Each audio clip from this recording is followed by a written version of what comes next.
So I'm having a chat with Pete of Marillion. How are you? I'm great, thank you. How are you there, Jim? Good. Not too bad, thanks so much. So let's have a little chat about some new music of yours, because you have a new record out today, An Hour Before It's Dark. What can you tell us about the record? So An Hour Before It's Dark is, a brand new music. It's a new album just released, and it's 7 tracks, 6 songs really, and a little instrumental bit.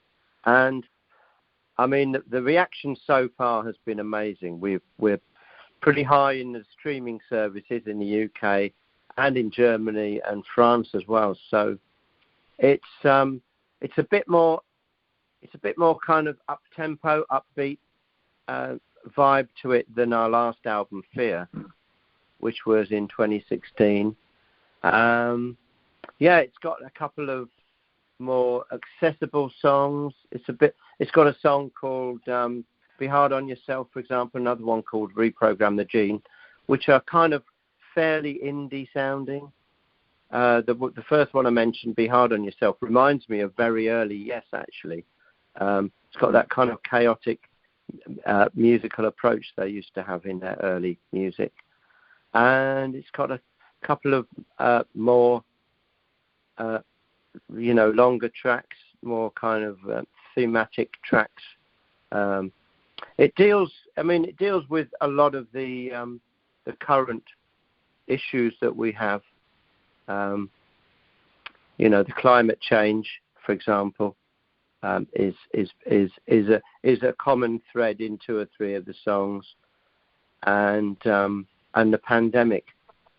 Although we didn't set out to write any songs about the pandemic, it seemed after the length of time it's been with us, it would have been a bit remiss of us not to at least talk about it at some length, because we do like to be current with what we're talking about, and it would have been just wrong to ignore it completely. So although it's got bleak lyrical, connotations, the music is quite celebrational, and I guess that's the point really. The point is that the human spirit can always find beauty, and something to enjoy even in the most difficult of times. Yeah, for sure. And obviously with the pandemic, what was it like writing, recording, putting together a record in such different circumstances than when you've had to do it before? Yeah, it was frustrating actually, because we'd got to a point where we had a lot of ideas. We've been kind of stockpiling ideas for a few years, because we don't really like the idea of sitting in a room thinking, okay, we've got to come up with music now. So we tend to do it in dribs and drabs and bits and pieces until we have all the building blocks that we think we need to sit down and think, right, okay, let's seriously start working on this music now. And then, of course, as soon as we did that, the pandemic hit, and there was social distancing and everything. So it was it was frustrating for us. And we're not very good at working remotely.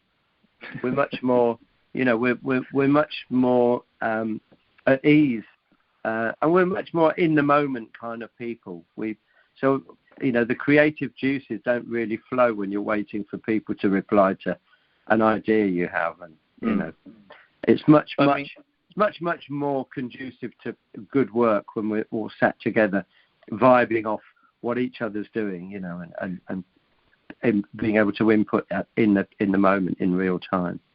Yeah, and that's how you would have done it 40 years ago when you were putting together your debut. Yeah, exactly. Yeah. So how has? No, go on.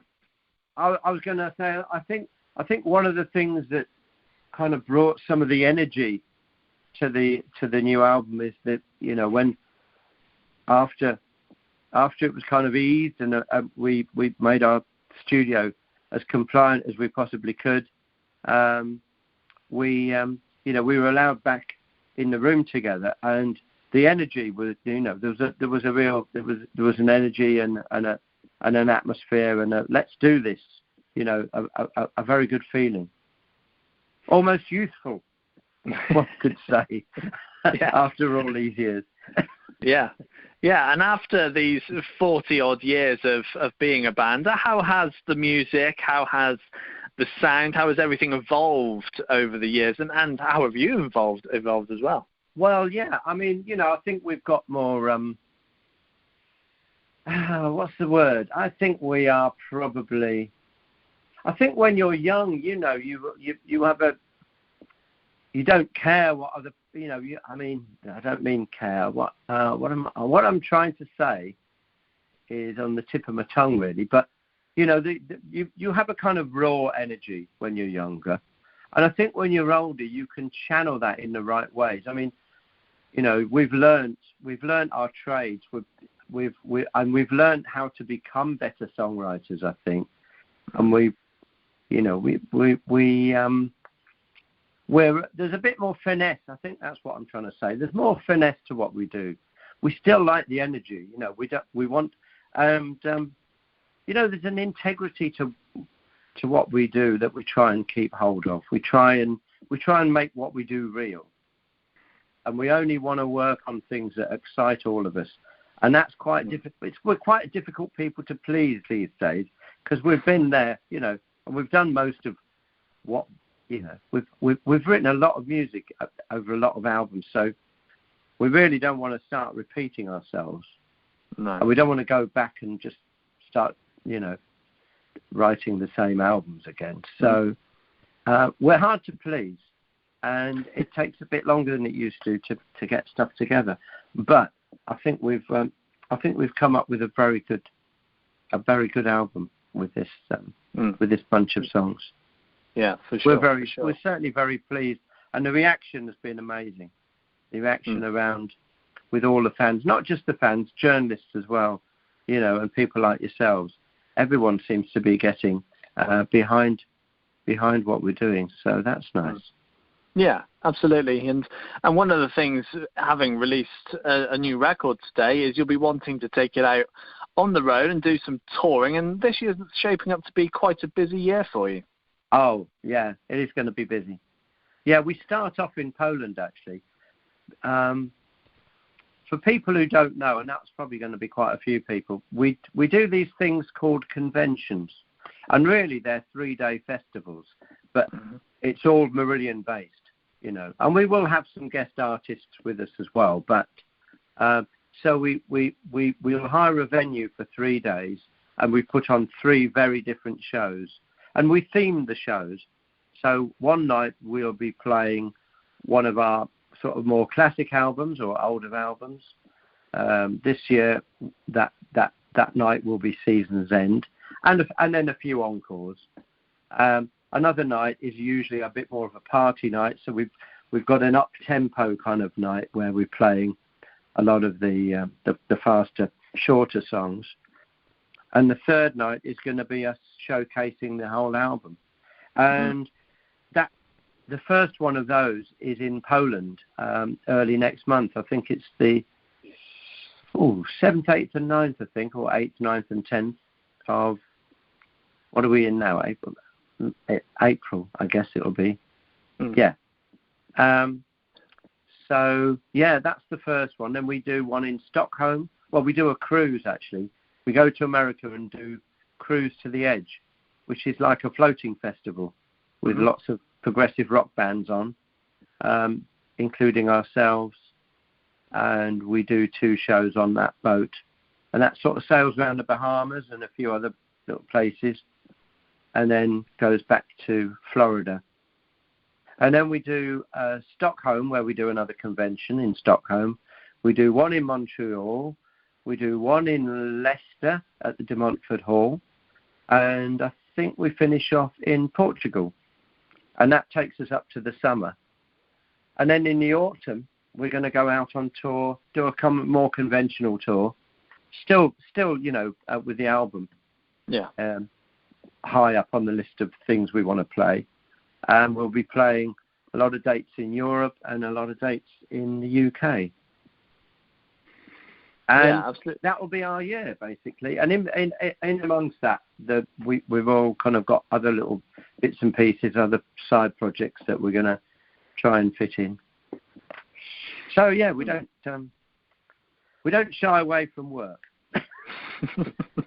But when we've got the momentum that we seem to have built over the last few years with the last 2 albums, I think it's a good time for us to be showing our faces and playing to people. And because of what happened during the last 2 years, it's nice that we can get back and celebrate playing live music again. Well, that's it.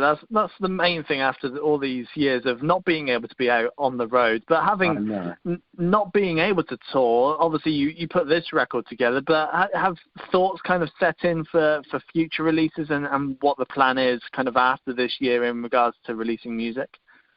Yeah, we have broached that subject.